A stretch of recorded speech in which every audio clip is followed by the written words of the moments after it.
Mateus 12:43 diz assim: quando o espírito imundo sai do homem, anda por lugares áridos, procurando repouso, porém não encontra.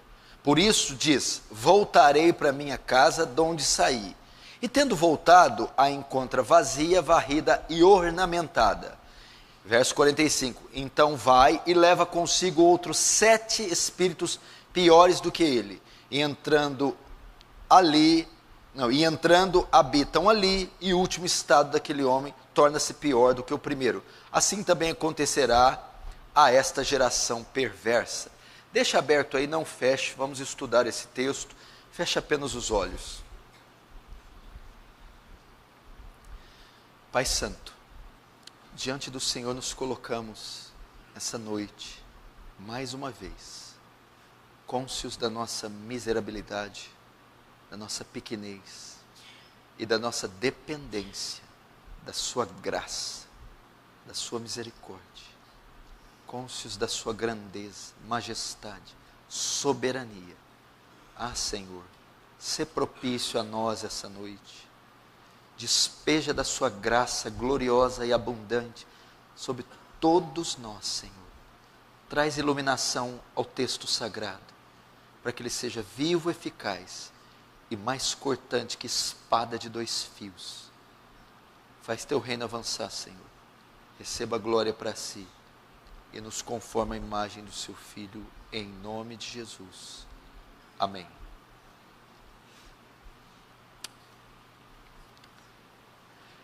Presta atenção aqui no que eu vou falar. Eu acredito que vai ser um texto muito interessante para nós explanarmos e muito rico no seu conteúdo. Quero usar esse texto para falar do estado miserável que Satanás e seus demônios colocam as pessoas. Do estado miserável que as pessoas se encontram estando debaixo do jugo, do governo, da influência de Satanás. O texto pode-se dizer que é uma parábola que Jesus está contando, na verdade, para ilustrar a condição de Israel. Israel havia recebido o precursor do Messias, João Batista. E João Batista estava preparando o caminho para o reino de Deus chegar. E havia acontecido certas libertações no meio de Israel. E através do ministério de João Batista. Contudo, quando é chegado o Messias, eles rejeitam o Messias. Então o estado de Israel se torna pior do que na sua condição pré-João Batista. Por isso ele usa essa imagem para mostrar. Veja só, vocês estavam como uma pessoa possessa de um demônio, num estado muito ruim, num estado degradante. Vem João Batista com a sua mensagem e de certa forma vocês a aceitam. É como se o demônio fosse expulso. Mas não preenchendo a casa pelo Messias que vem após João Batista, os demônios voltam. Ou seja, a rejeição de Israel por parte do Messias, a rejeição que Israel teve do Messias. Então, vocês não se preencheram com o vinho novo, vocês não se preencheram com o Evangelho, vocês não aceitaram o Messias. Então, 7 espíritos virão com aquele que estava, e o estado de vocês se tornará pior. E foi o que aconteceu, o ano 70, a destruição do templo, Israel se tornou um caos.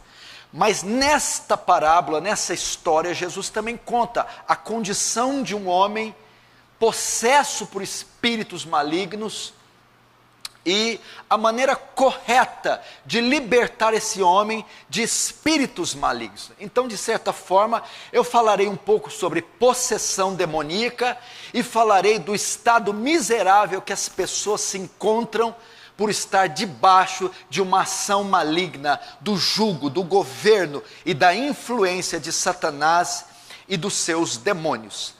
Desde a queda de Satanás, da queda de Lúcifer, você sabe que ele era um anjo, um querubim ungido, mas ao se rebelar com Deus, junto com um terço dos anjos do céu, ele é lançado fora do céu e se torna anjo caído, e se tornam anjos caídos, e são lançados aqui na terra. Após a queda de Adão e Eva, depois que Adão e Eva caem, esses anjos caídos agora têm permissão para atuar na vida dos homens. Então, desde a queda de Lúcifer, com a queda de Adão e Eva, Satanás e os demônios têm permissão para atuar entre os homens, entre as pessoas. E você vê essa atuação no Antigo Testamento, a influência de Satanás e os seus demônios sobre as pessoas. Já se via vestígios e passagens que apontavam para Satanás e a ação opressora sobre os demônios. Mas é no Novo Testamento, com a vinda de Jesus, a instauração do reino, que as atividades demoníacas são mais comuns e mais intensas. É onde você vê registros da ação do diabo ser de tal forma a ponto de se apoderar das pessoas. As pessoas ficam possessas, possuídas por espíritos malignos. Então você nota que a presença dos demônios na terra, ela é real, e as pessoas de fato podem ficar endemoniadas. E por que no Novo Testamento as manifestações demoníacas eram em maior número e mais intensas, extremamente agressivas? Onde Jesus passava, manifestava dezenas de pessoas com espíritos, possessas de espíritos malignos, e Jesus os expulsava todos, porque ele estava ali inaugurando o seu reino, ele estava inaugurando o seu reino sobre o reino de Satanás. E as expulsões malignas eram uma demonstração que o reino de Deus estava prevalecendo contra o reino de Satanás. Era uma demonstração do que viria a ser no futuro. O reino do diabo seria totalmente destruído pelo reino do Messias. Por essa razão era muito comum as possessões demoníacas no Novo Testamento, no período de Jesus. Era a derrota do diabo por parte do Messias. Era o reino chegando e devastando o poder e o reino do diabo. Agora, algumas coisas que você precisa aprender sobre Satanás e os demônios, e sobre a possessão demoníaca. A possessão demoníaca, apesar de não ser frequente como nos dias de Jesus, ainda existe. Pessoas hoje, nos nossos dias, podem ficar possessas de demônios. Apesar do charlatanismo na televisão, apesar daquelas manifestações circenses, teatrais, 90% são pagos, aquilo é apenas uma encenação para ludibriar os incautos e para arrecadar, tirar deles, saquear-lhes todo o seu dinheiro. Mesmo que haja tanta mentira envolvendo isso, existem sim pessoas possessas por espíritos malignos nos nossos dias.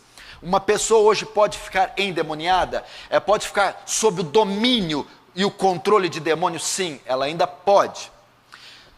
O que mais você tem que aprender? Todavia, as possessões malignas não são como nos dias de Jesus.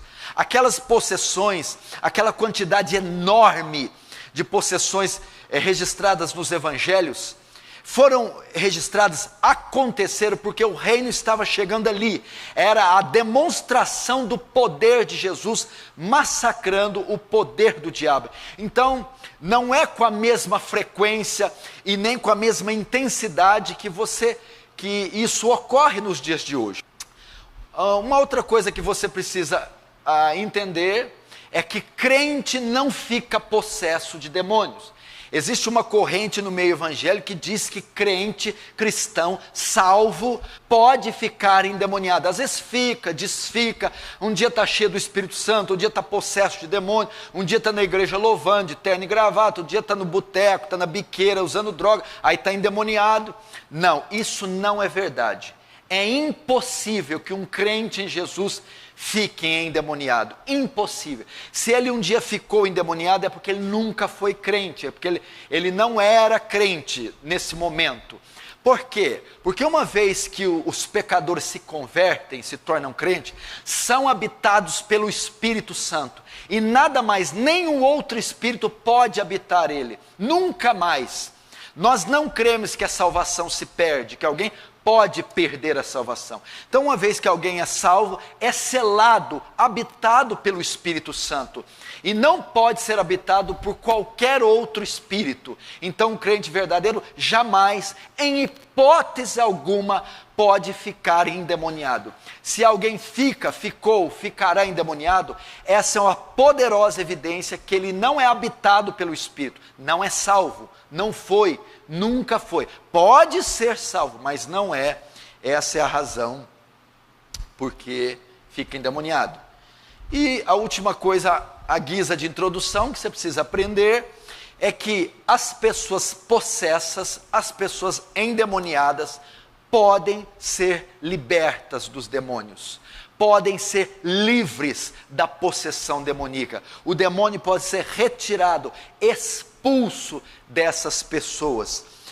O demônio habitando nela não é a palavra final.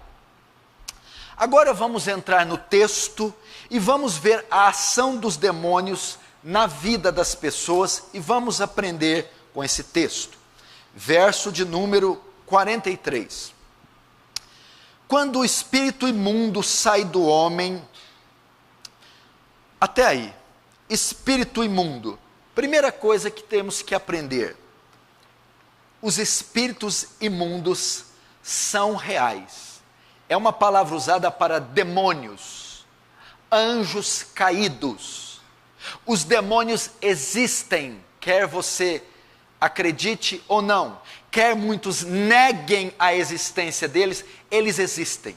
Satanás é real. Satanás não é uma emanação negativa, Satanás não é uma energia das trevas, Satanás é uma personalidade. Satanás é uma pessoa dotado de razão, dotado de vontade e dotado de emoções. O reino das trevas é real, os demônios existem, são reais e operam em um reino da mentira, em um reino do engano, em um reino do mal. Não se engane, os demônios existem, eles são reais, Satanás existe, ele é real e opera em um reino da mentira. Quando o espírito imundo sai do homem, se a Bíblia diz aqui que ele sai do homem, que ele sai de pessoas, de dentro das pessoas, significa que ele pode entrar. Se ele sai, é porque ele entra, é porque ele entrou, é porque ele ocupa. Então nós temos aqui uma referência para possessão demoníaca. Os demônios podem incorporar pessoas, podem entrar em pessoas, podem habitar o corpo das pessoas. A possessão demoníaca é verdadeira. Existem pessoas que estão sob o domínio dos demônios, sob o domínio de Satanás, estão sob a influência de pessoas, a influência de demônios. Existe até o caso que a possessão demoníaca é tão intensa que o demônio domina até as faculdades da pessoa, de modo que a pessoa não vê o que está fazendo, ela fica totalmente ocupada daquele demônio. Então, muitos casos que você vê de pessoas num estado miserável de situação, num estado deplorável de vida, fazendo coisas inconvenientes, se rebaixando a um nível, caindo a um nível mais baixo possível. Alguns casos podem ser influência de demônios, pode ser possessão demoníaca. E quem são essas pessoas? Todos os não crentes, todos os não convertidos, todos os não regenerados podem ficar possessos de demônios, podem estar sobre... A grande verdade é que todos os não crentes, veja só, há muita especulação sobre o que seja a marca da besta, o 666, o 666. E uma multidão enorme pensa que é um microchip, pensa que a marca da besta é física, por causa da interpretação equivocada de que não podem comprar nem vender. Então pensam que é um código, que é um sistema único de crédito. Então se a pessoa tem o chip, tem a marca, ela pode comprar, ela pode vender. Se ela não tem... Mas a exegese de Apocalipse 13, a marca, é Apocalipse 9. Porque a interpretação da marca da besta, a exegese, se interpreta à luz da marca dos salvos, dos santos. E qual é a marca dos salvos? Apocalipse 9 diz que a quinta trombeta vai soar, o abismo vai abrir a boca e os demônios vão atormentar todos aqueles que não têm o selo de Deus, que não têm a marca de Deus. Qual é a marca dos salvos? A marca de Deus? O Espírito Santo, o selo. Então a marca da besta também não é física. É o quê? O espírito do anticristo. É uma mente submetida ao sistema do diabo, ao sistema mundano, caído, ao espírito da besta. Mente e mão, atos. É atuar segundo o sistema. É isso que é a marca da besta. Então, o que eu aprendo aqui? Que todo aquele que não tem a marca de Deus, o selo de Deus, o Espírito de Deus, já tem a marca do diabo, está sob a influência de Satanás e dos demônios. Alguns casos com mais intensidade, possessão, se incorporam, outros com menos intensidade, é uma atuação dos demônios externa. Então você pode conhecer casos assim. Todos os que não estão em Cristo estão sob influência de Satanás. Uns menos, outros mais, até chegar ao ponto da incorporação, da possessão. Então, se ele sai, significa que ele entra. Demônios são reais e eles incorporam pessoas. Só que também o texto aponta para quê? Verso 43. Quando o espírito imundo sai do homem, ele também pode sair. Demônios que se apoderam em pessoas podem ser expulsos. Pessoas possessas de demônios, pessoas sob influências de demônios, pessoas sobre o jugo do diabo, podem ser livres. Da mesma maneira que ele entra, se apodera, se incorpora, ele pode sair na autoridade de Deus, com o poder de Deus, através do nome de Jesus, do poder de Jesus, eles podem sair. Como é comum vocês verem, vocês talvez já assistiram isso, já presenciaram pessoas possessas de demônios e viram, assistiram, contemplaram o demônio se retirar dela.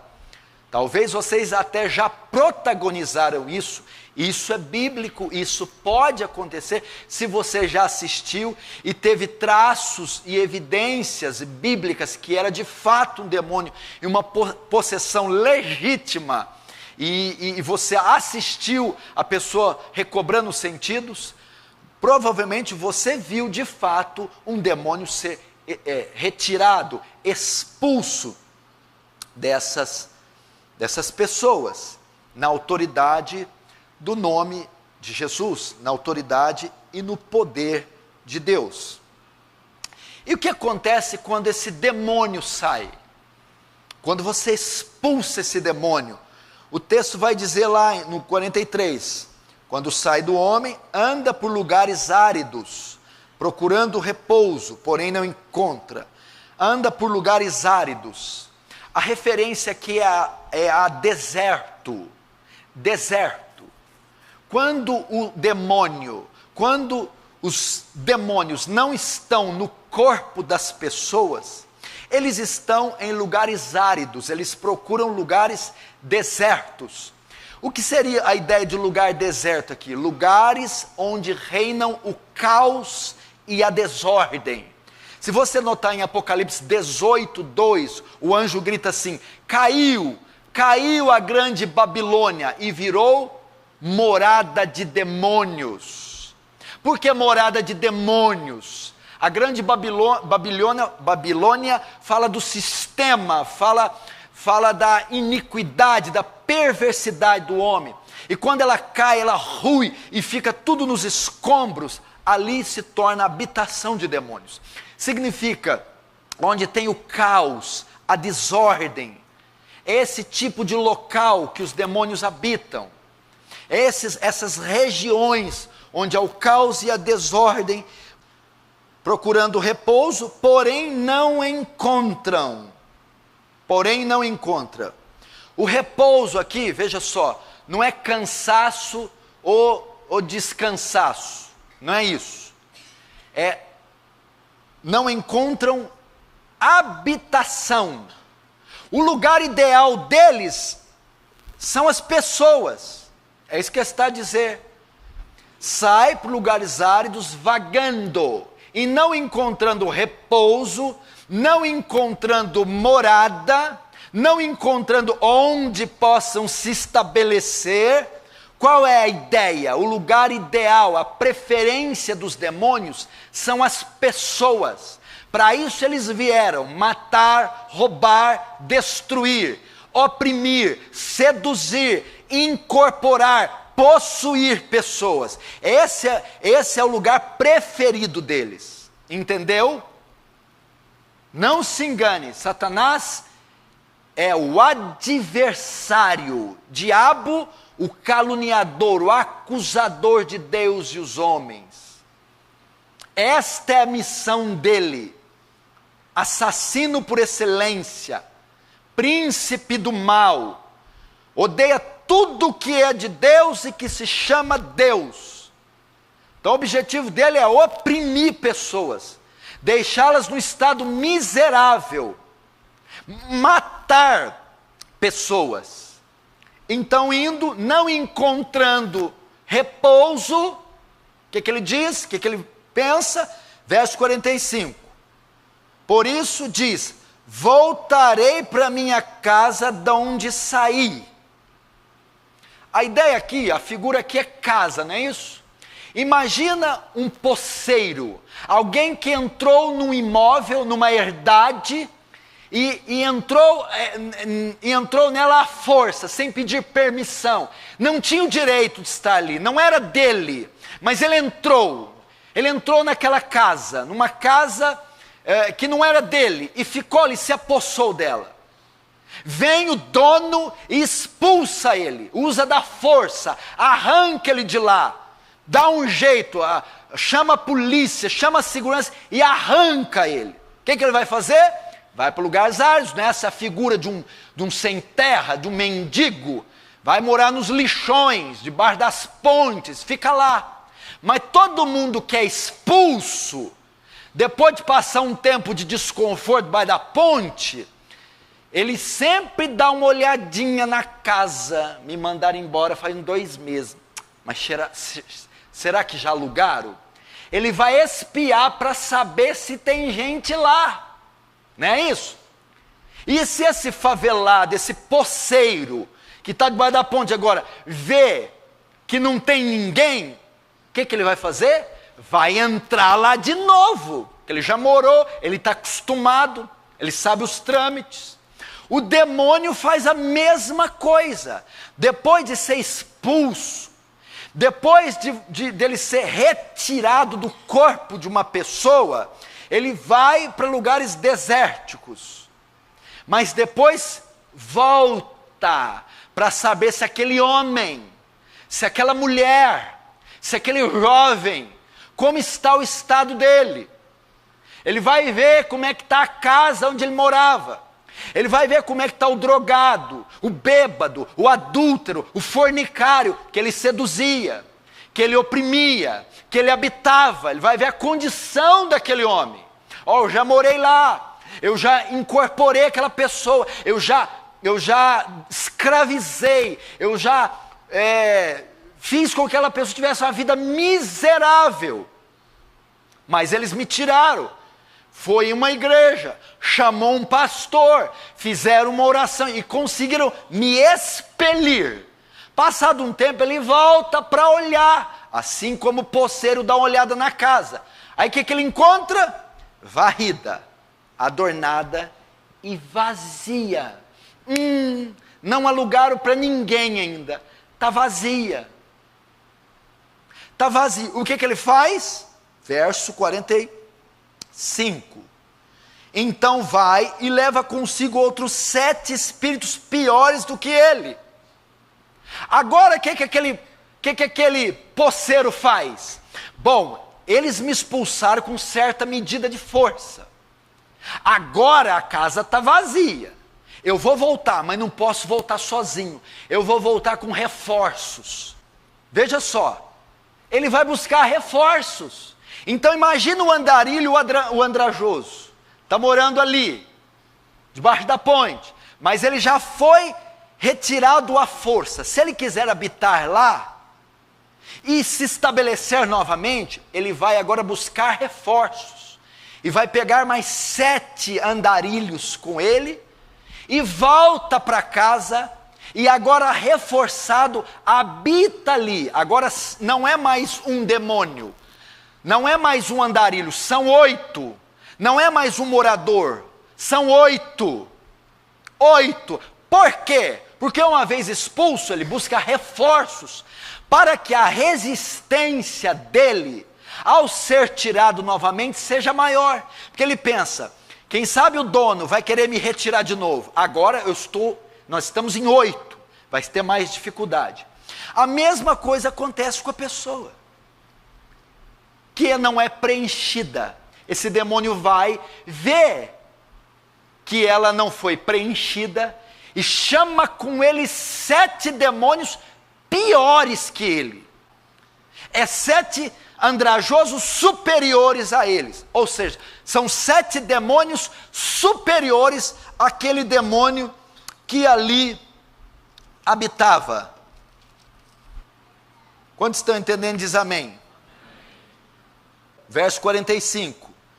E entrando, habitam ali. Vão voltar a habitar aquele homem. Então o poceiro que foi expulso torna a habitar na casa da qual for expulso, com mais 7 convidados piores do que ele. O demônio que foi expulso do corpo daquela pessoa, agora torna a habitar ali com mais 7 convidados piores do que ele. Essa pessoa agora começa a ter uma legião, porque o 7 aqui provavelmente é simbólico, significa uma quantidade maior de demônios. E qual é a condição agora daquele casebre, daquela casa que estava habitada por um poceiro? O verso 45 diz a última frase: e o último estado daquele homem torna-se pior do que o primeiro. Aquela casa fica sob uma situação pior. Ela está dominada, sitiada pelos poceiros. Está em todos os cômodos, tem gente morando, ela está dominada.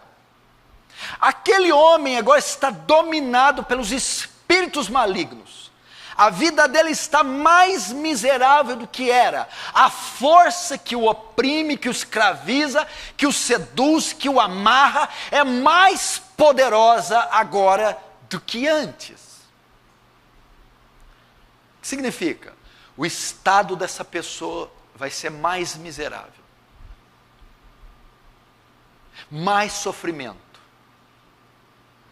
Mais dureza de coração. Não pense você que pessoas dominadas e possessas por demônios são só o estereótipo do filho do gadareno.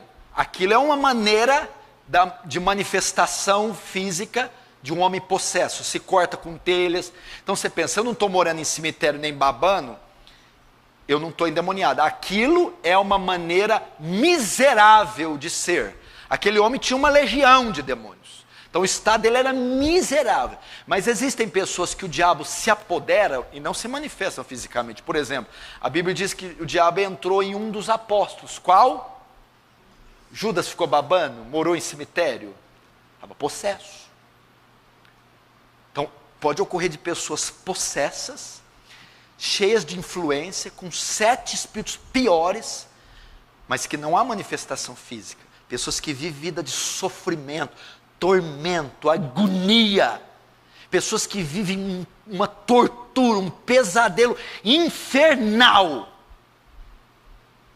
Por quê? Porque às vezes os demônios até saíram delas em cultos, em orações fortes, ou tem rituais de exorcismos praticados pela Igreja Católica e pela Igreja Universal do Reino de Deus e pelos centros de macumba, mas essa pessoa não foi preenchida. Então os demônios retornam e o estado dela é miserável. Pode ser numa biqueira, numa cracolândia, de forma execrável, fisicamente espumando pela boca, ou uma pessoa até educada, recatada, mas atormentada, possessa, doente, que vive um pesadelo.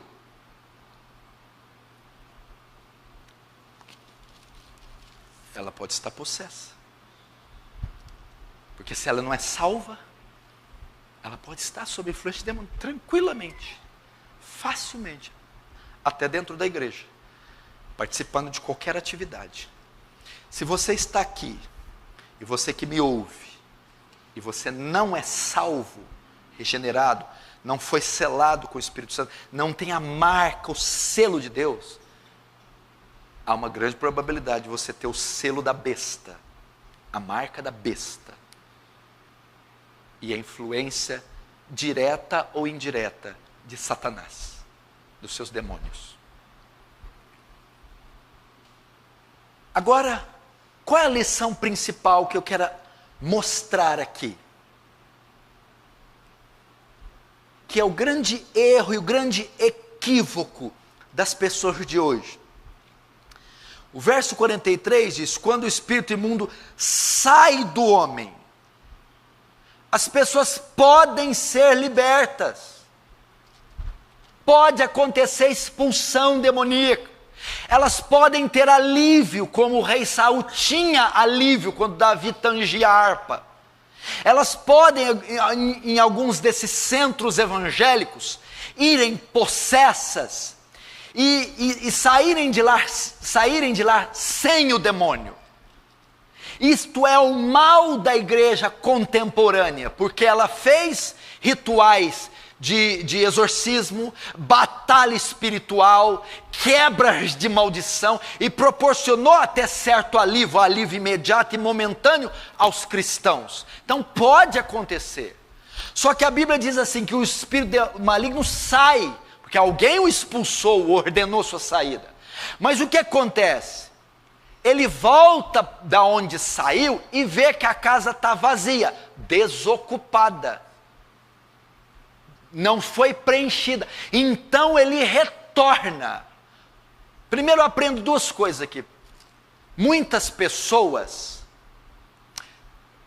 só querem ter o alívio da dor. Porque demônio, seja no ímpio ou no justo, no bom ou no mal, no assassino, no facínora, ou na senhorazinha que faz crochê, todos eles querem viver livre do sofrimento, e demônios atuando neles, eles causam pelo menos 3 coisas. Primeiro, eles causam sofrimento. Apocalipse capítulo 9 diz que eles atormentam os homens. Então demônios trazem sofrimento, tormento. Segundo, demônios causam doenças. Lembra quando Jesus expulsou o demônio da mulher que estava encurvada há 18 anos? Causam doenças. Há pessoas que vivem num jugo e vivem enfermidades por conta de demônios. Demônios também causam miséria. O endemoniado gadareno, num estado deplorável de miséria, Então há pessoas que são miseráveis por conta de demônios, tormentos e sofrimento por conta de demônios, e até enfermidades. E o que acontece? Elas querem ser livres apenas da dor, livres da enfermidade, livres do sofrimento, querem ser livres da miséria. Então procuram as igrejas, ou pastores, ou Deus, ou as escrituras, ou oram apenas para o demônio sair. Mas elas não se preenchem. Significa, não querem compromisso.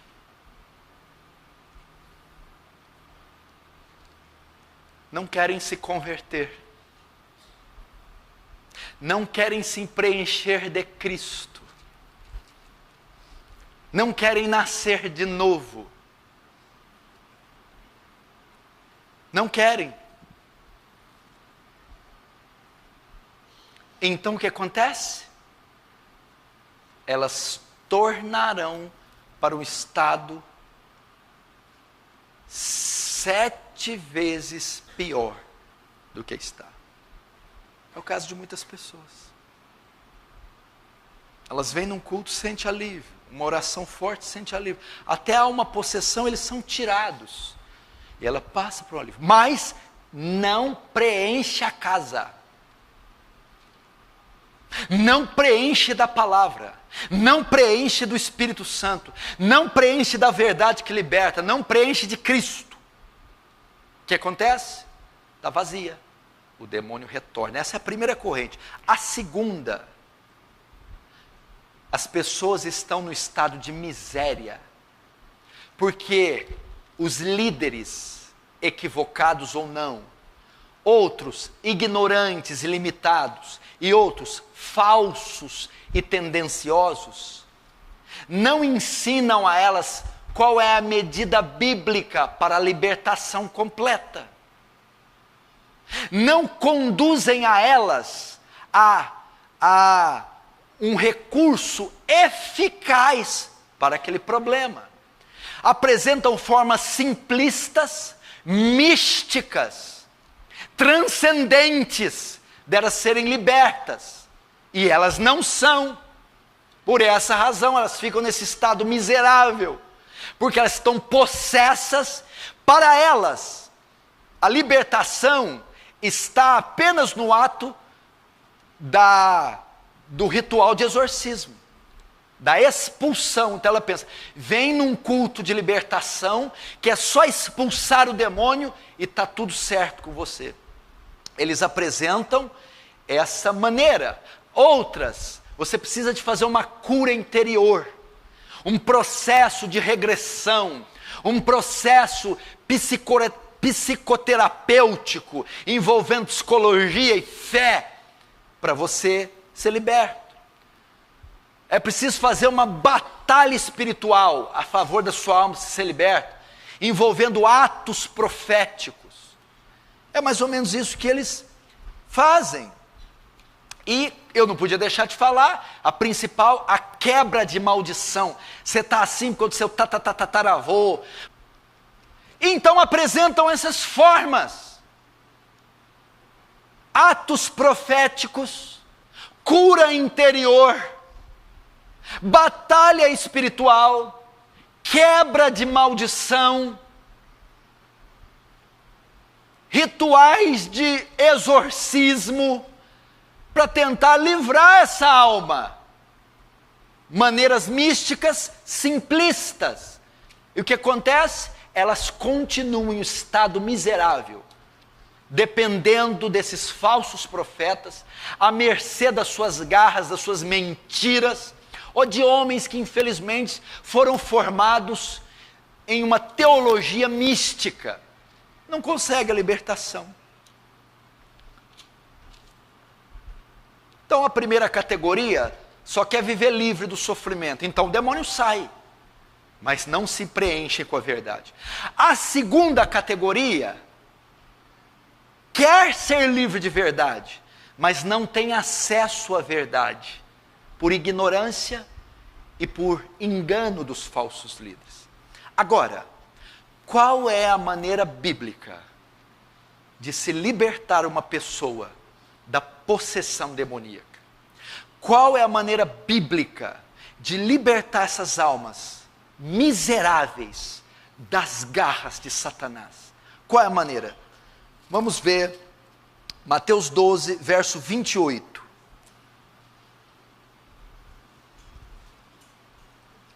Mateus 12, 28. Jesus dizendo: se porém eu expulso demônios pelo Espírito de Deus, certamente é chegado o reino de Deus sobre vós. 29. Ou como pode alguém entrar na casa do valente e roubar-lhe os bens sem primeiro amarrá-lo? Então lhe saqueará a casa. Deixa o dedo aí em Mateus 12 que a gente vai voltar. Vai lá para Lucas, que Lucas é mais completo nesse texto. Lucas capítulo 11. Vai para Lucas 11.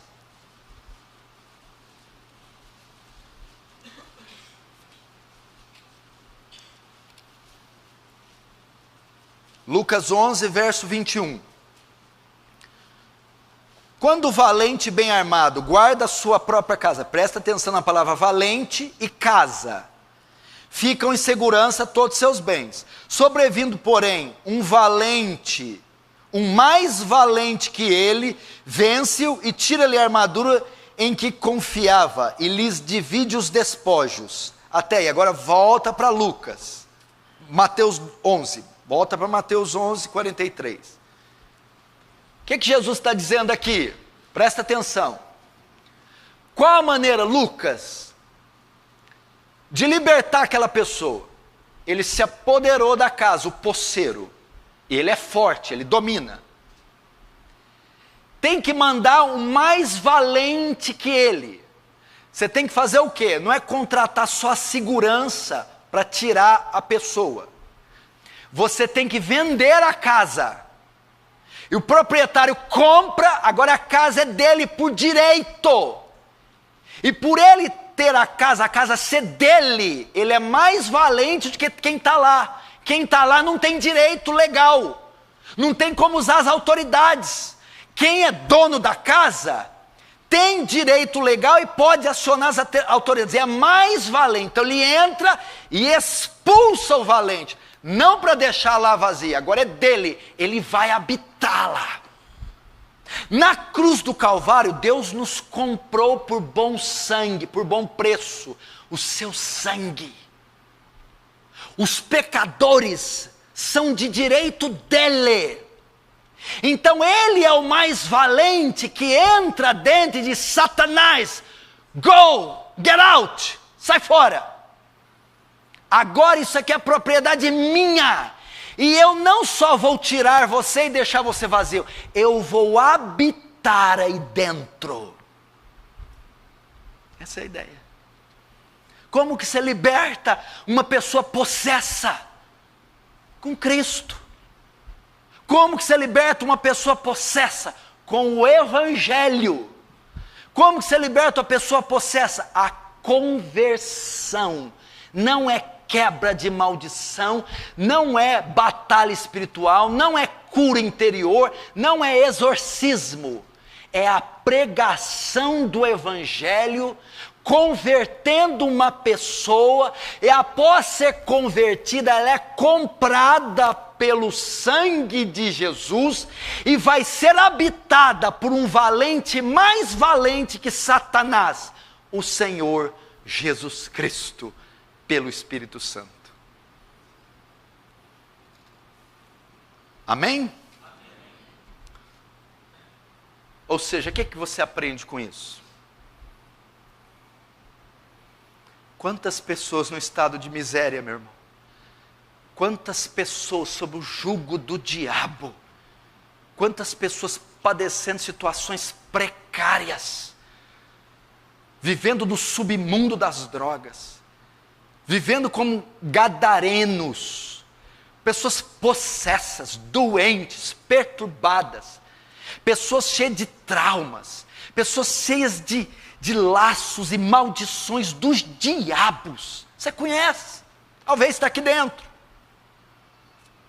Qual a maneira de ajudar essas pessoas, de trazer paz a essas pessoas, alívio a essas pessoas, levando elas para um culto de libertação? Não. fazendo quebra de maldição com elas, regressão. Não.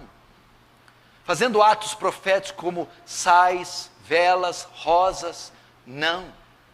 Envolvendo ela em batalha espiritual. Não. Você tem que levar o evangelho da graça e da glória de Deus para elas. Você tem que pregar sobre a expiação de Cristo, expiação substitutiva de Cristo, e chamá-la ao arrependimento e à fé. E confiar na graça de Deus, que vai regenerá-la e botar dentro dela o mais valente que o valente. É o Evangelho. É a pregação do Evangelho. Paulo, na época dele, enfrentou tudo isso. Vamos pegar Paulo em Atenas. Que é a cidade mais endemoniada que Atenas, Corinto. Estava cheio de problemas. Paulo enfrentou problemas de cura interior, batalha espiritual, quebra de maldição, possessão demoníaca, com uma só ferramenta. Quando me propus estar convosco, nada vos fiz saber, senão Cristo e este crucificado. O Evangelho. O Evangelho é a arma de batalha espiritual de Paulo. O Evangelho é a arma de quebra de maldição de Paulo. O Evangelho é a arma de cura interior de Paulo. O Evangelho era a arma contra a possessão demoníaca de Paulo. A exposição do Evangelho, a pregação do Evangelho. Cristo e este crucificado e ressurreto. É a conversão, meu irmão. Se não converter, não adianta nada. Ou seja, quando é que a casa é ocupada, para que quando o Espírito volte, olhe, já alugou para alguém. Nossa, o cara deve ser bom, já reformou a casa, botou um muro de 3 metros. Quando é que a casa é ocupada? Quando você recebe a oração do pastor? Não. Quando você participa de um ritual de exorcismo? Não. Quando você sente um alívio? Não. É quando ocorre a conversão. Porque no ato da conversão, o outro mais valente vai habitar lá dentro. O Espírito Santo. Só com a conversão. Só com o novo nascimento. Só com a regeneração verdadeira. Não existe libertação com rituais. A libertação só ocorre no ato da conversão. E para a conversão, não me venha com teologia da prosperidade. Não me venha com curandeirismo. Não me venha com campanhas miraculosas. É a pregação do Evangelho. É a pregação do Evangelho. Então, qual a cura para a possessão demoníaca? O Evangelho, Cristo, a palavra de Deus, a conversão. Qual a cura para quebra, para as maldições? Cristo, o Evangelho, a conversão. Qual a forma de fazer batalha espiritual? Cristo, o Evangelho, a conversão. Qual a forma de fazer cura interior? Cristo, o Evangelho, a conversão.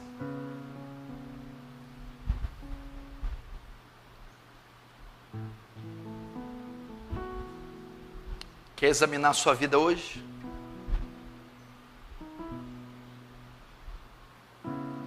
Como está a sua vida? Você acha que você está sob a influência de algum demônio? Você tem traços de uma pessoa possessa? Você vive uma vida gadarenizada? Vive um jugo, um sofrimento, uma vida desgraçada, seja manifestada por atos externos, histriônicos, ou um conflito interno dos infernos. Qual a solução para você? Cristo. O valente, mais valente, tem que habitar dentro de você.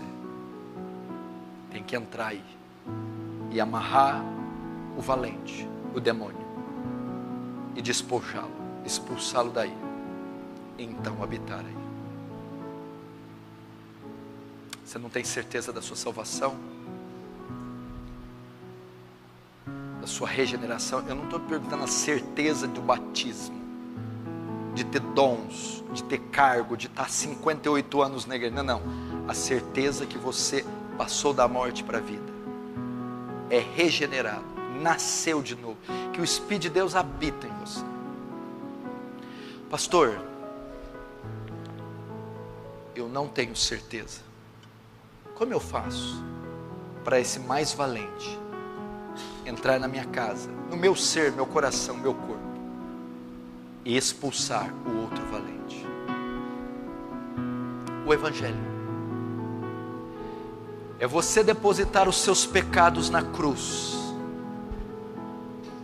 aquilo que dá a ele direito de entrar, iniquidade, rebelião, pecados, é você correr para a cruz. Os puritanos diziam, a maior arma contra Satanás, refugiar-se em Cristo, esconder-se na fortaleza que é Cristo. Naquele madeiro, a maldição é cancelada. Naquele madeiro, Satanás é derrotado. Naquele madeiro, a cura interior é garantida. Naquele madeiro, a maldição é quebrada. Se arrependa. Se arrependa dos seus pecados. Se arrependa do ódio, da vingança, da maldade, da sensualidade. Se arrependa da mentira.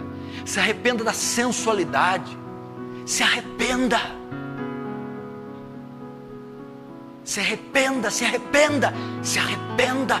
Volte as costas para o pecado, para o mundo, e creia. Lance sua esperança em Cristo. Diga, nada trago em minhas mãos, somente em tua cruz me apego. Vá para o madeiro, se atire lá, corra para Cristo.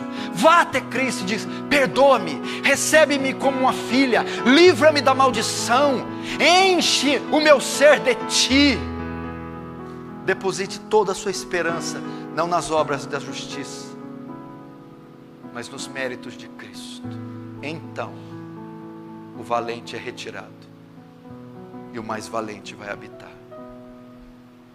Feche os seus olhos, curva a sua cabeça.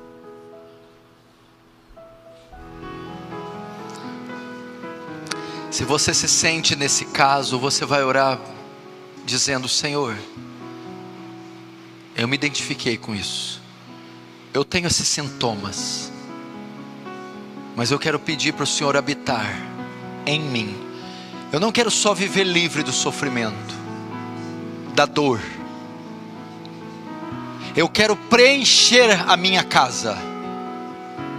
Eu quero ser habitado por Ti. Eu quero me converter de verdade, nascer de novo, ser ocupado pelo mais valente do que o valente, o Espírito de Cristo, o Espírito Santo, que traz alívio à minha alma, alegria de viver, prazer de viver. Eu não quero mais ser influenciado pelas ações, possessões, maldições de Satanás.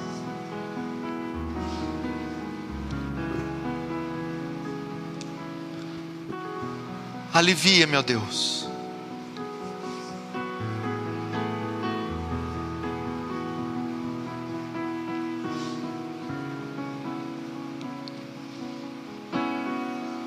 Salva, meu Deus. Em nome de Jesus. Amém.